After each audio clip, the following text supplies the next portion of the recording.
인터넷에서 만남에 관한 예화를 검색하던 중 세 종류의 만남이라는 글귀가 인상이 깊어 소개하려고 합니다.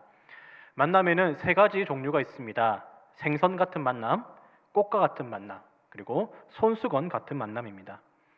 첫째, 생선 같은 만남이란 만지기만 하면 비린내가 나는 만남을 말하는데, 이 만남은 만나면 서로에게 좋지 않은 영향을 줍니다. 그래서 시기하고 질투하고 싸우고 원한을 남기게 되는 만남인데, 이런 만남은 오래 갈수록 더욱 부패한 냄새를 풍깁니다. 둘째, 꽃과 같은 만남입니다.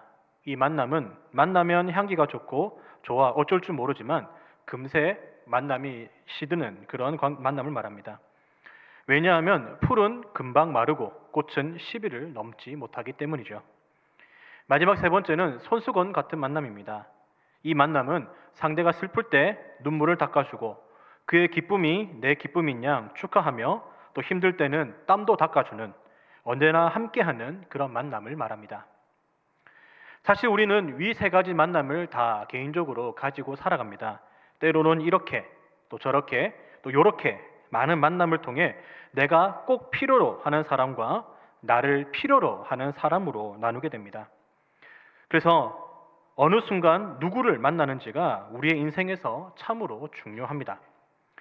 저도 많은 만남을 겪어왔지만 지금의 또 귀한 우리 김형렬 담임 목사님과의 만남뿐만 아니라 고등학교 3학년 때 모 교회에서 만나 지금까지 서로 교제하고 있는 한 목사님과의 만남이 생각이 납니다. 그 목사님에게서 목회와 사역에 대해서 정말 많이 배웠고, 무엇보다 그 목사님으로부터 따스함을 많이 느끼면서 나도 저분처럼 사역해야 되겠다라는 생각을 많이 하게 되었습니다. 그래서 이 사역을 할 때는 목사님께서 이렇게 하셨지, 또 저 사역을 할 때는 목사님께서 저렇게 하셨지를 제일 먼저 떠올리게 되었고, 제 사역의 현장을 뒤돌아보면 그 목사님께서 많이 보여주시고 가르쳐 주셨던 것들을 하고 있는 저를 발견합니다. 저뿐만 아니라 여러분들에게도 뜻깊은 만남이 분명히 있으실 건데, 언제 만났는지도 중요하지만 언제 누구를 만났는지에 따라 만남의 깊이는 분명히 다를 것입니다.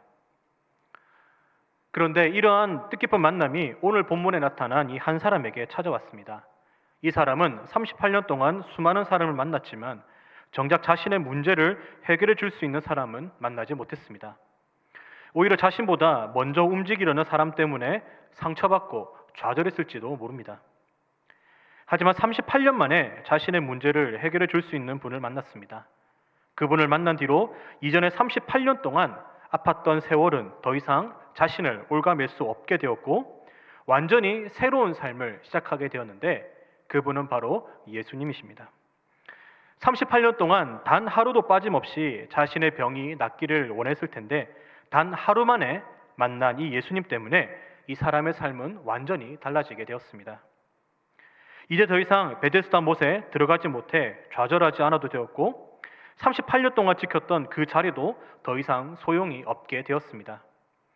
과연 이 사람이 만난 예수님이 어떤 분이시길래 이 사람의 삶이 이렇게 달라지게 된 것일까요? 오늘 본문 1절을 보면 예수님께서 명절에 예루살렘으로 올라가고 계시다고 했는데, 요한은 이 명절을 명확히 밝히지 않아 많은 이견들이 있지만, 어쨌든 예수님이 명절이 되어 예루살렘에 올라가는 도중 한 사건이 일어났는데, 그 사건의 현장은 예루살렘 성전 양문 곁에 있던 베데스다라는 못이었습니다. 이 못은 우리 편의상 또 연못이라고도 할 수 있는데, 우리가 흔히 아는 연꽃을 띄워놓은 그런 연못을 말하는 것이 아니라 그냥 인공적으로 만든 물 저장소라고 그렇게 이해하시면 되겠습니다. 그리고 이것은 성전에서 드려질 제물로 사용할 동물들을 이 문으로 몰아 성전 내에 들어갔고, 이곳에서 양들을 씻겼던 것으로 전해집니다. 그래서 처음에는 희생제물인 양을 파는 시장에 가까이 있어서 양의 못이라고도 불렀는데, 이곳에서 희생했을 양들을 씻다가 그 후 헤롯이 성전을 개축하면서 베데스다 못도 새롭게 했습니다. 이렇게 한 이유에 대해 예루살렘의 생활 용수를 공급하기 위해 만든 인공 저수지라는 견해도 있고, 행각 5개를 세우고 로마의 공공 목욕탕처럼 멋지게 만들다 보니 자연스럽게 환자들이 몰려들기 시작했다라는 견해도 있습니다.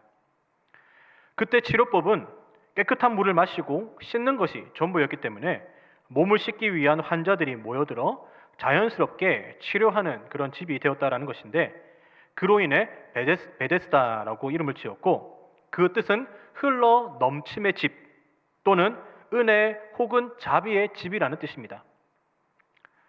그런데 이름과는 전혀 거리가 먼 것이 바로 이 베데스다 못이었습니다.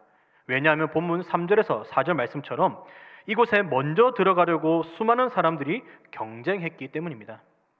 그래서 흘러 넘쳐서 많은 사람들에게 해당되기는커녕 한 명만이 혜택을 누리는 쥐어 짬의 극한이 바로 이곳이었고, 만약 1년에 한 번 혹은 몇 달에 한 번 이렇게 날짜가 정해졌다 하더라도 경쟁이 치열했을 것인데, 언제인지 모를 그때를 기다리며 서로 먼저 들어가기 위해 눈치를 보며 경쟁했을 이 베데스다 못의 주변 모습은 흘러 넘침도 없고 은혜와 자비도 전혀 없는 곳이었음을 짐작하게 됩니다.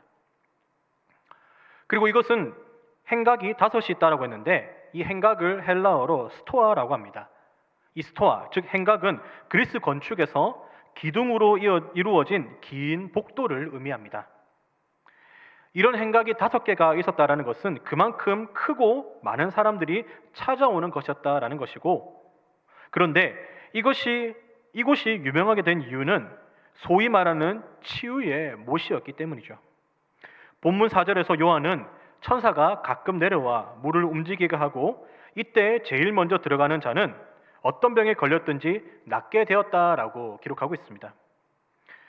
그래서 요한은 여기에 다양한 환자들이 찾아왔다고 기록했는데, 요한이 열거한 병들은 당시 사람들이 고칠 수 없는 병이었기 때문에 오직 하나님의 은혜에 기적이 나타나야만 고침을 받는다라고 믿었던 병들이었습니다. 그래서 이들은 초자연적인 현상이 일어나는 이 베데스다 못으로 모였던 것이죠. 그런데 이 못이 일정한 시기가 아니라 가끔 물이 움직이다 보니 사람의 애간장을 태웠습니다. 그러다 보니 앞서 말씀드렸듯이 언제 움직일지 몰라 수많은 환자들이 좋은 자리를 차지했을 것이고, 만약 물이 움직인다면 앞뒤 안 돌아보고 자신이 제일 먼저 들어가려고 이리저리 자리 싸움도 하고 도움도 청하고 아마 난리도 아니었을 것입니다. 하지만 시기가 일정하지 않으니 많은 환자들이 마냥 그 자리에서 기다릴 수밖에 없었고, 또한 기다린다 해도 먼저 들어가는 그 한 사람 외에는 병이 낫지 않으니 이들은 말 그대로 누워 있을 수밖에 없었던 것입니다. 그래서 요한이 2번이나 누워 있음을 반복했을 때 그 당시의 사람들의 소망과 또 한편으로 다가오는 절망도 함께 느낄 수 있는 것입니다. 그리고 3절에서 4절 말씀을 통해 어떤 학자는 이 베데스다 못이 미신이라고도 보기도 합니다. 왜냐하면 4절에 천사를 언급하면서 예전에 그런 일이 있었던 것처럼 기록되어 있지만, 본문을 보면 3절 물의 움직임을부터 4절 어떤 병에 걸렸든지 낫게 되밀어라까지 괄호로 되어 있기 때문입니다. 참고로 이 괄호의 의미는 초기 사본들에는, 옛날에 기록된 이 사본들에는 이 부분이 기록되어 있지 않은데, 보다 후기에 기록된 사본들에는 기록되어 있다라는 이 차별성을 강조두기 위해서 기록된 부호가 바로 이 괄호입니다. 그래서 초기보다 후기에 이 말씀이 기록되었을 가능성이 있다는 표시 때문에 그런 견해가 존재하는데요. 그리고 베데스다 못에는 간헐천 온천에 물이 유입되었을 수도 있는데, 그것이 때때로 물의 진동을 일으켰을 것으로 보는 견해도 있습니다. 그래서 그들의 견해에 따르면 고대인들의 증거에 의하면 그 물은 붉은색이었다고 하는데, 아마도 철분을 함유하고 있었을 가능성이 있어서 이러한 물이 가끔 치료의 효능을 발휘하기도 했을 것이고, 당시 사람들은 이것을 천사들이 내려와서 물을 진동시키는 것으로 생각했을 수도 있다는 것이죠. 하지만 칼빈은 이것은 미신이 아니라 하나님께서 하신 일이라고 분명히 주장했습니다. 그렇다면 한 가지 질문이 생깁니다. 왜 하나님이 이 베데스다 못에서 그런 치유의 은혜를 베푸실까 하는 것입니다. 여러분, 다윗 왕이 이스라엘을 다스렸던 이 영적 대부흥 시기에도 그런 일은 없었습니다. 그리고 선지자를 보내시지 않았던 이 암흑기에 왜 이런 일을 베푸셨고, 왜 하필 베데스다 못이고, 왜 하필 한 명씩만 그렇게 치유를 하신 것일까라는 물음이 그것입니다. 여러분, 하나님께서 이스라엘 백성들에게 심각한 벌을 하나 내리셨습니다. 그것은 이제 더 이상 선지자를 보내지 않겠다라는 것입니다. 선지자는 하나님께로부터 명령을 받아 하나님의 말씀을 대신 선포하며 하나님의 구원의 역사를 이루어갔던 인물입니다. 그런데 선지자가 없다라는 것은 반대로 말하면 이제 하나님의 말씀이 더 이상 전해지지 않는다라는 것과 같은 의미입니다. 그래서 하나님께서 어떤 선지자도 보내주시지 않으시므로 이스라엘 사람들은 계속 긴장 상태에 놓여 있었습니다. 이 시기에 이스라엘 사람들은 그러한 긴장 속에서 영적으로 고통을 당하고 있었지만 한편으로는 하나님께서 보내실 메시아에 대한 갈망이 극에 달했습니다. 언제 메시아를 보내주실지는 모르지만은 그날만 기대하고 기다렸던 것이죠. 이처럼 하나님은 이스라엘 사람들에게 벌을 내리시는 동시에 메시아를 기대하는 마음을 주심으로 예수님을 보낼 준비를 하고 계셨던 것입니다. 그리고 오늘 본문에서처럼 베데스다의 못을 통해서 하나님의 특별한 은혜가 이스라엘 사람들에게 여전히 있음을 보여주셨는데, 그것은 베데스다의 못에서 모든 질병이 낫듯이 메시아가 오시면 모든 것을 다 해결해 주시리라는 약속을 상기시켜 주신 것입니다. 왜 하필 베데스다인지 모르겠지만 베데스다 못의 효능을 통해 유대인들은 이 말씀이 생각났을 것입니다. 이사야 35장 4절에서 6절 말씀입니다. 겁내는 자들에게 이르기를 굳세어라, 두려워하지 말라. 보라, 너희 하나님이 오사 보복하시며 갚아 주실 것이라. 하나님이 오사 너희를 구하시리라 하라. 그때 맹인의 눈이 밝을 것이며 못 듣는 사람의 귀가 열릴 것이며 그때에 저는 자는 사슴같이 뛸 것이며 말 못하는 자의 혀는 노래하리니 이는 광야에서 물이 솟겠고 사막에서 시내가 흐를 것임이라. 그래서 베데스다 못은 예수님의 오심을 기다리는 이 이스라엘 사람들의 갈망이 굉장히 극심하게 드러났던 그런 곳입니다. 그리고 드디어 베데스다의 진정한 주인공이신 예수님께서 오셨습니다. 그런데 아무도 예수님의 오셨음을 알지 못했습니다. 요한복음은 세상의 빛으로 오신 하나님의 아들 예수님을 드러내는 동시에 세상은 그분을 거부하고 있음을 말해줍니다. 다시 말해 베데스다 못에서 그토록 기다렸던 메시아를 지금 바로 곁에 두고서도 이들은 여전히 누워서 물이 움직이만을 기다리고 있었다는 것입니다. 하나님께서 메시아를 보내주시고 이를 통해 구원을 베푸심에 대한 갈망을 불러일으켜 주시는 준비로서 이 베데스다 못에서 치유를 보여주셨고 진짜 메시아가 오셨음에도 불구하고 사람들은 여전히 그 베데스다 못을 떠나지 못했습니다. 지금까지 만나보지 못했던 분이라서 그랬을까요? 자신의 모든 문제를 해결해 주실 귀한 만남의 자리가 열렸는데 그 만남의 자리에서 예수님보다 다른 것을 쳐다보니 예수님을 만나지 못했던 것입니다. 지금까지 수많은 사람들을 만나고 지나치는 그 자리에서 자신의 피로를 채워주고 낫게 할 수 있는 만남은 없었지만 예수님께서 오심으로 그 만남이 가능하게 될 수도 있었는데 사람들은 여전히 다른 만남을 원하고 있었던 것입니다. 이렇게 본인들이 오래전부터 만나고자 했던 곳에서 그렇게도 원했던 예수님께서 계셨음에도 예수님을 만나지 못하는 그들을 보시며 예수님의 마음은 어떠하셨을까요? 하나님께서 예수님을 통한 궁극적인 치유와 회복을 계획하셔서 그분을 보내주셨는데 여전히 사람들은 가끔 한 명씩 낫게 되는 그곳에 목숨 걸고 있는 것을 보셨을 때 예수님의 마음은 어떠했을까요? 예수님은 그런 안타까운 마음으로 38년의 환자를 주목하며 이렇게 말씀하십니다. 내가 낫고자 하느냐? 여러분, 이 말씀을 들었던 환자뿐만 아니라 거기에 지나가던 유대인들 그리고 또 다른 이방인들은 아마 예수님의 말씀에 집중했을 것입니다.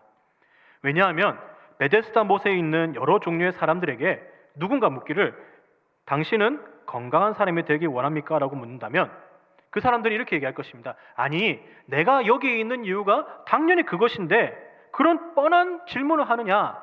라고 말할지 모릅니다. 그래서 이 뻔한 대답을 요구하는 이 사람은 대체 누구인가? 라는 궁금증과 함께 또 지금까지 만났던 사람들과는 다른 분이었기 때문에 그 말에 집중했을 수도 있습니다. 물론 많은 사람들이 있었기 때문에 이 환자에게만 그 예수님의 말씀이 들렸을 수도 있는 것이죠.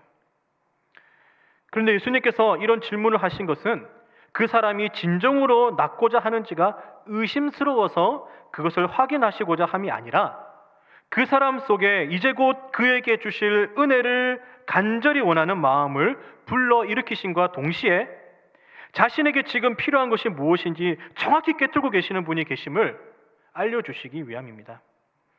여러분, 사실 베데스다 못에 있는 그 자체만으로도 낫기를 원한다는 것은 너무나 뻔합니다. 그런데 그 뻔한 것을 물어보시는 예수님의 의도는 단순히 뻔한 질문이 아니라 6절 말씀처럼 38년 된 환자의 병이 벌써 오래된 줄 이미 알고 계시는 그런 능력의 질문이었습니다.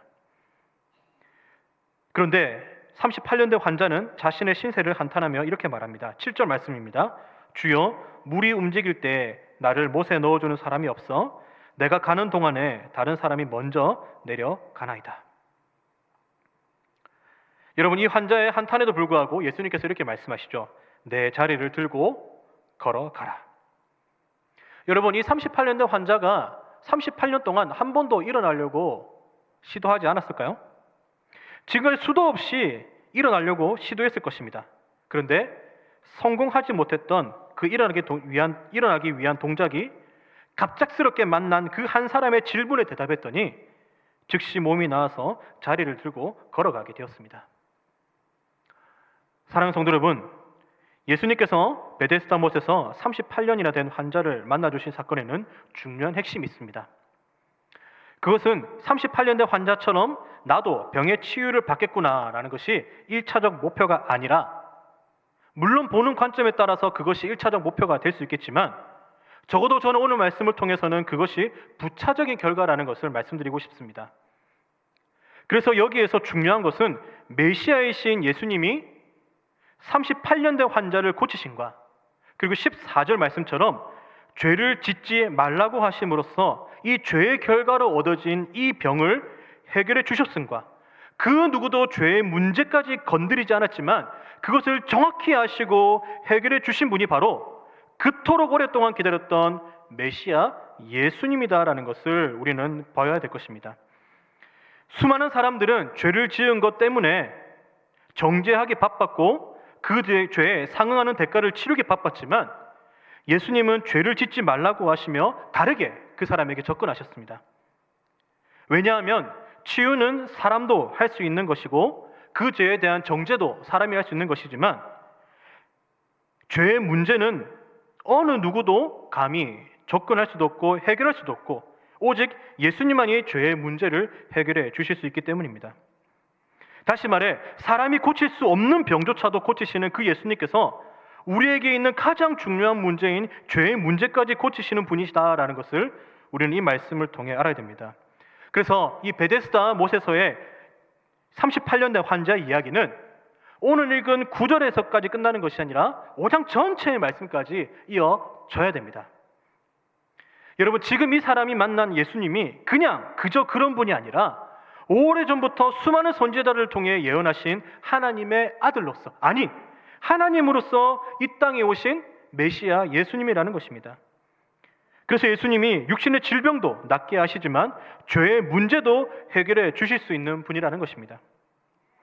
게다가 자신의 문제가 해결되기를 가장 갈급하게 여겼던 그 장소에서 만난 예수님은 단순히 38년 된 자신의 문제를 해결해 주신 것만이 아니었습니다. 여러분, 9절에 보시면 이날은 안식일이었다라고 합니다.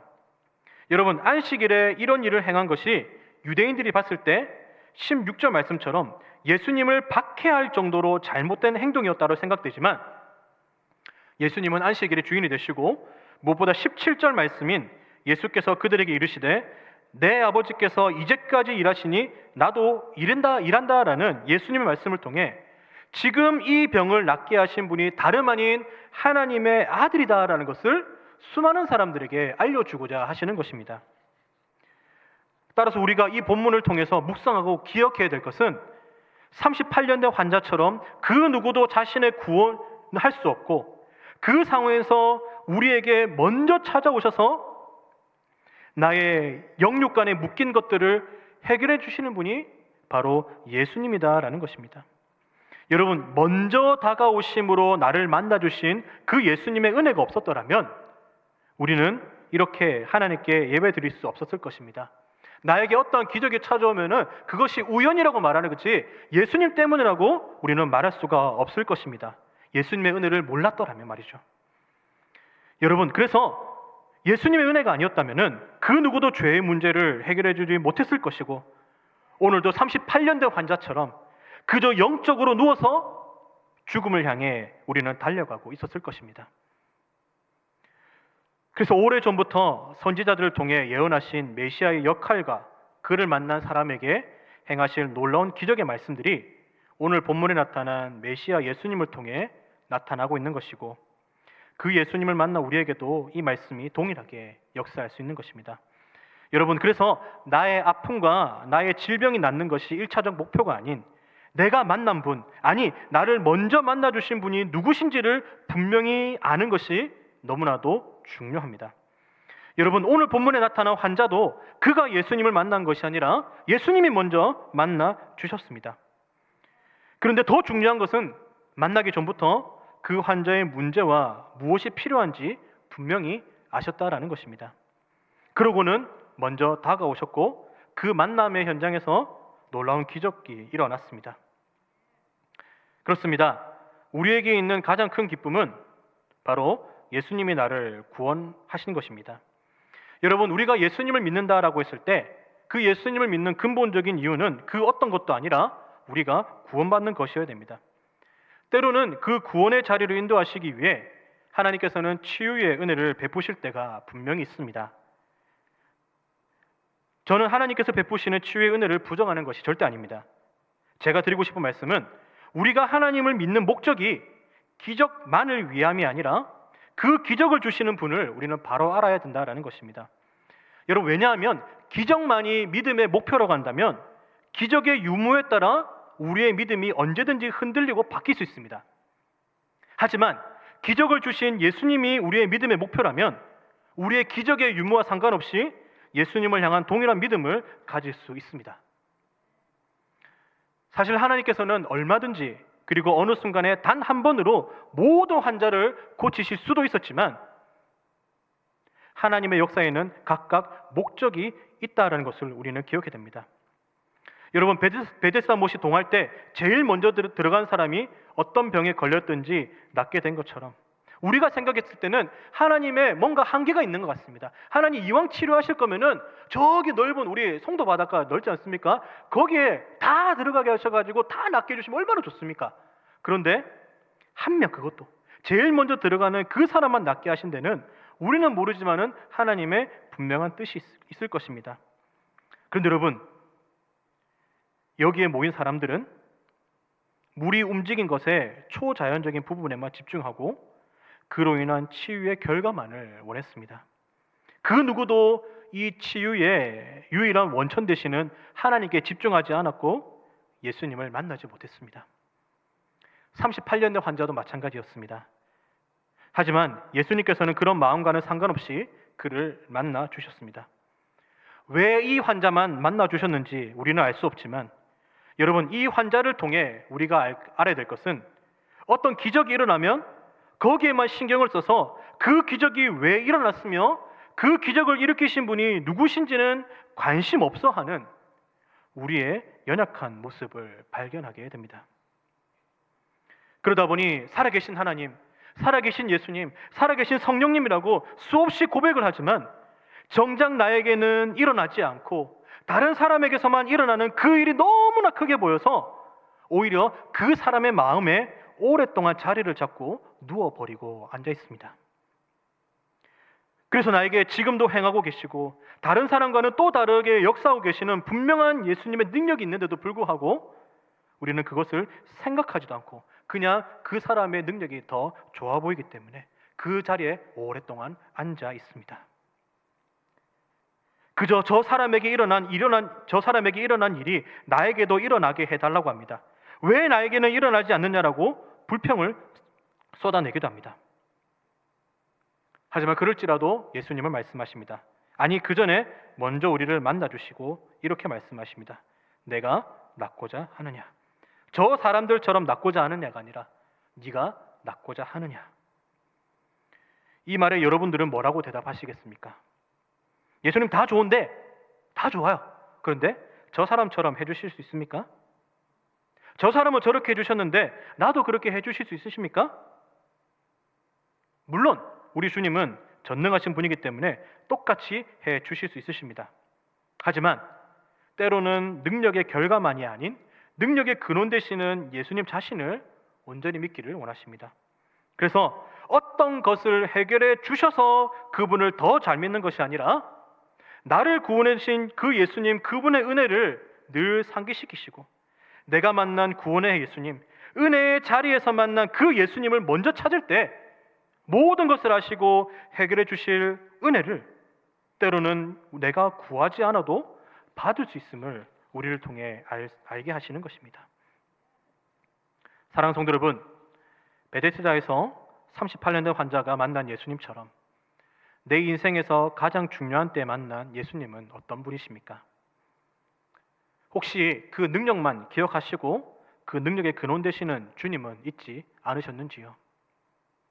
그래서 분명 일어나 내 자리를 들고 걸어가라고 하셨는데 조금 걸어가다가 또 다른 시련과 또 다른 문제와 또 다른 사람의 더 잘 되는 그 부분 앞에서 다시 자리를 깔고 또 다른 능력만을 기대하며 오랫동안 누워 계시지는 않으신지요? 그런데 그럴지라도 괜찮습니다. 우리 주님은 나의 모습과는 상관없이 맞아주시며 일으켜 주시는 분입니다.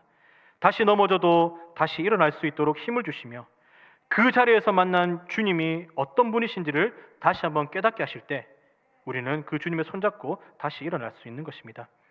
여러분, 사실 38년이라는 시간은 굉장히 엄청난 시간입니다. 우리가 그냥 글로만 38년 되었다라고 그렇게 읽어서 그렇지, 여러분, 이 38년 된 환자가 내 자신이라고 생각해 보십시오. 1년, 2년이 아니면 38년 동안 그 병이 계속됐다는 것은 너무나도 고통스럽고 어쩌면 모든 것을 포기하게끔 만드는 시간이었을지도 모릅니다. 이 사람은 혼자 힘으로 물속으로 들어가려고 시도했지만 그를 도와주는 사람이 없었기 때문에 항상 실패했습니다. 그래서 여전히 이 병을 안고 38년째 살아가고 있었습니다. 그런데 여러분, 이 사람은 나를 도와주는 사람이 없어서 내가 들어가지 못합니다라고 그렇게 고백을 했지만 오히려 이 38년의 시간이 예수님의 능력을 더 두드러지게, 더 돋보이게 만든 오직 주님만을 높이는 그런 요인이 되었습니다. 여러분, 신체가 건강한 사람에게 네 자리를 두고 걸어가라라고 명령하신다면 그것은 신체가 건강했기 때문이다라고 생각할 수 있지만 하나님은 그런 사람을 이 말씀에 기록하지 않게 하셨습니다. 38년 동안 환자를 통해서 나의 약함이 오히려 하나님의 강함으로 드러나게 하셨고 내가 할 수 없음이 하나님께서 하시는 놀라운 역사로 나타나게 되었습니다. 그래서 여러분, 우리가 연약해도 괜찮습니다. 우리가 볼품 없어도 괜찮습니다. 왜냐하면 내가 할 수 없기 때문에 모든 것을 하실 수 있는 우리 주님만이 더 높아지시는 것입니다. 다만 그런 가운데 예수님께서 내가 낫고자 하느냐라고 물으실 때 우리는 네, 그런데 저 사람에게 했던 거 이렇게 해주세요. 물론 때로 그렇게도 우리가 기도할 수 있겠지만은, 그러나 예수님께서 때로는 내가 낫고자 하느냐라고 물으실 때 다른 것 다 내려두고 네, 주님, 내가 낫고자 합니다. 낫고 싶습니다. 네, 주님, 제가 낫고 싶습니다라고 그렇게 고백하는 사람이 되기 원합니다. 나는 할 수 없음의 상태를 인정하고 주님을 붙들기 결단하여 주님, 때로는 저 사람과 같지 않을지라도 나를 구원하신 그 주님께서 나에게 주신 가장 적절한 방법이 있음을 믿습니다. 나에게 주신 가장 적절한 은혜가 있음을 내가 믿습니다.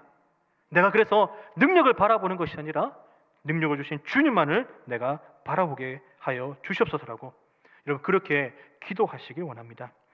여러분, 그래서 나는 할 수 없음의 상태를 인정하고 주님을 붙들기를 결단하여 내가 만난 그 예수님을 향해 나의 작은 믿음을 통해 하나님만이 드러날 수 있도록 나의 연약함마저도 사용해 주시옵소서라고 기도하시기 바랍니다. 때로는 내가 원하는 능력이 나타나지 않는다 할지라도 그것마저도 하나님께서 나에게 주신 가장 알맞은 방법임을 기억해서 다른 사람은 이런데 나는 왜? 라는 비교보다는 다른 사람들과는 분명히 다른 나에게 꼭 맞는 하나님의 은혜가 있음을 여러분 오늘 하루도 고백하시기 바랍니다. 그래서 나에게 먼저 다가오심으로 나를 만나주신 예수님을 온전히 신뢰하심으로 나의 연약함을 고백하고 그로 인해 나의 모든 문제가 해결되며, 그래서 무엇보다 우리 주님을 향한 믿음이 어제보다 오늘, 오늘보다 내일, 내일보다 내일 모레 점점 더 주님을 향한 그 믿음이 성장해지고 커지고 단단해지는 저와 여러분들이 되기를 간절히 바랍니다.